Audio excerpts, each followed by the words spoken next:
Good morning. I'm Rahul Duggal, once again bringing you my latest vlog. And this vlog is regarding my journey to the 12th Jyotirling in Rameshwaram. I'm right now in Rameshwaram city. Just after finishing my darshan of the Jyotirling, I'm back to the terrace of my hotel, and I feel blessed that my resolve to visit all the Jyotirlings gets concluded today. And it is not just about Jyotirlings, it is also about seeing all the Char Dhams. So, the first Jyotirling which I visited was in Bhima Shankar in Maharashtra. And today is the day when I see my 12th Jyotirling in Rameshwaram. Absolutely a blessed experience, an extraordinary experience. The journey to Rameshwaram basically started from Delhi by air to Madurai, and from Madurai to this place by road. It's around 180 kilometers. Finally, I am at Bangalore airport, waiting for my connecting flight to Madurai. This is now doing my 12th Jyotirling. The first one, of course, I went in 2011, and this is the final conclusion of seeing all the Jyotirlings which I always wished. And this is the place from where I'll be taking the connecting flight, and then from there to by road 180 kilometers to Rameshwaram. Just about to board my flight to Madurai for onward journey to Rameshwaram. That's my aircraft.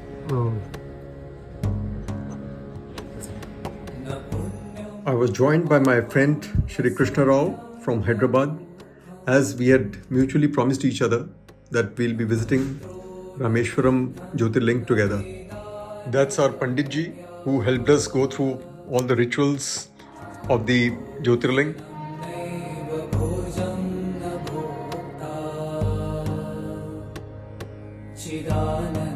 And by road it takes around 3.5 hours, and which was indeed extremely interesting and beautiful journey, because one goes through very dense green forests and seas on both the sides of the road. So it's absolutely an extraordinary experience. Darshan of the Jyotirling in Rameshwaram has a very typical SOP or procedure which one has to go through. So early morning, if you want to have fatigue darshan, then you have to start very early, around 4:30 from your hotel, so that you are at the temple by 5 o'clock, because the doors of the Sphatik Jyotirling opens at 5 o'clock. And after having, as usual, one is not allowed to carry phones, etc. inside the sanctum sanctorum. Panditji explaining to us the entire process of darshan.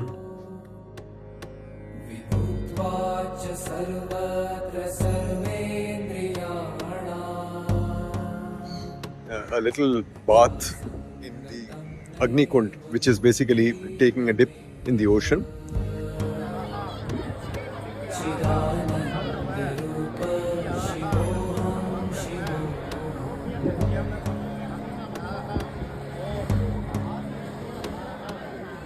And then after that, you visit the temple area, and after Swatik Darshan, then you have bath in 22 kunds, which is 22 Tirtham.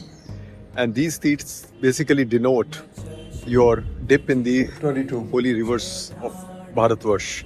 After having dipped 22 Tirtham, you then get into the queue for Darshan of the Jyotirling, Rameshwaram Jyotirling. And of course, because of paucity of time, I decided to buy one of those VIP tickets, and had very close and very good darshan. I could spend a little extra time.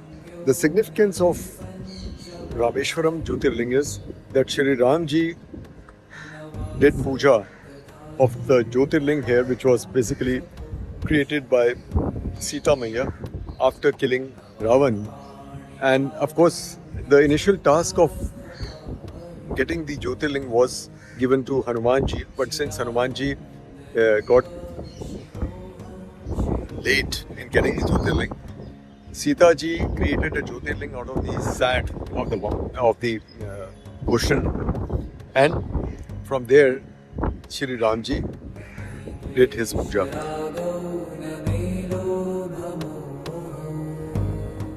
While you're visiting Dhanushkoti, another very beautiful temple on the same strip of land is Kodanda Rama temple, devoted to Shri Ramji.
Dhanushkoti is the last strip of land from where one can see the Ram Setu, a strip of land which connects Indian southern border to Sri Lanka.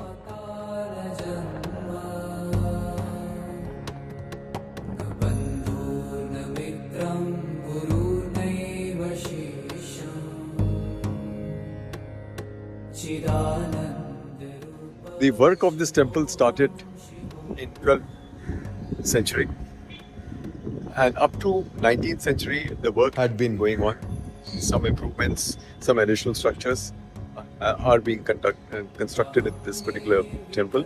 It's a beautiful temple with some extraordinary architecture which you do not see in the other temples or other Jyotirlings which you visit in the country.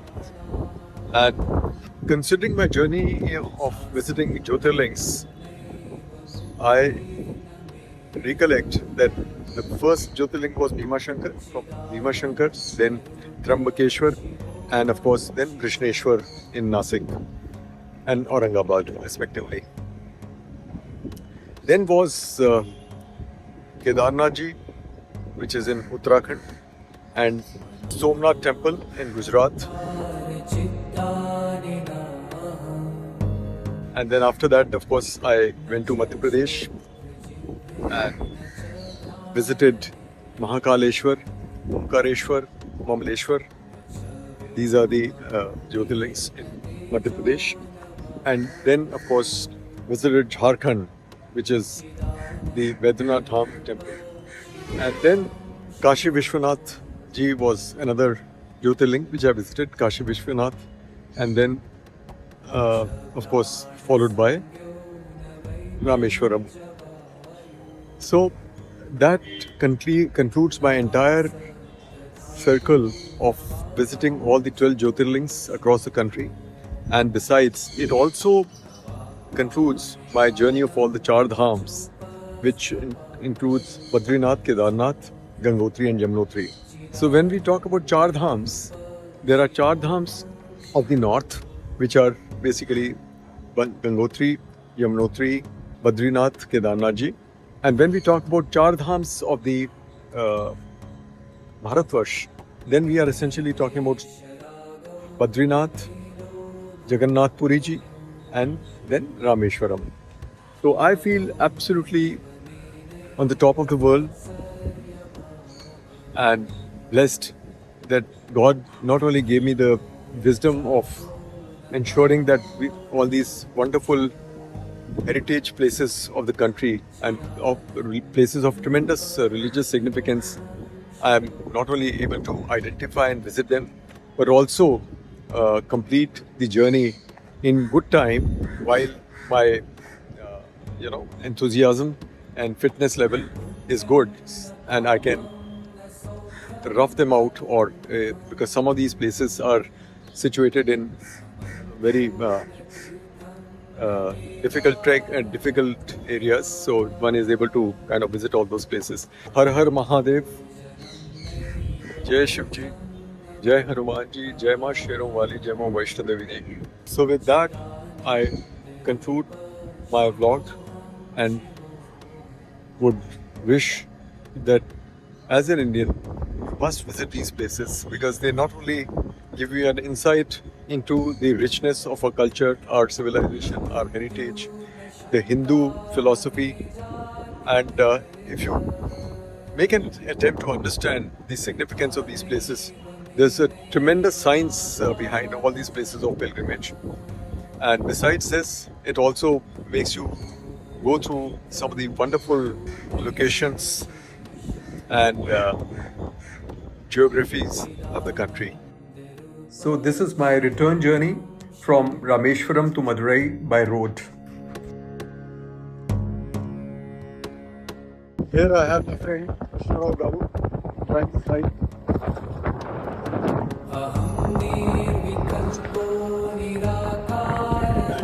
Behind me is Mayor Airport. In the side is Indian Ocean. Absolutely beautiful. You also feel extremely fortunate to have been born in a country like India, which God has been so magnanimous with its generous movement of some of the most beautiful locations, most beautiful geographies of the world.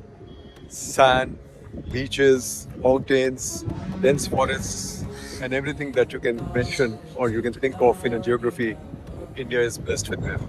Thank you.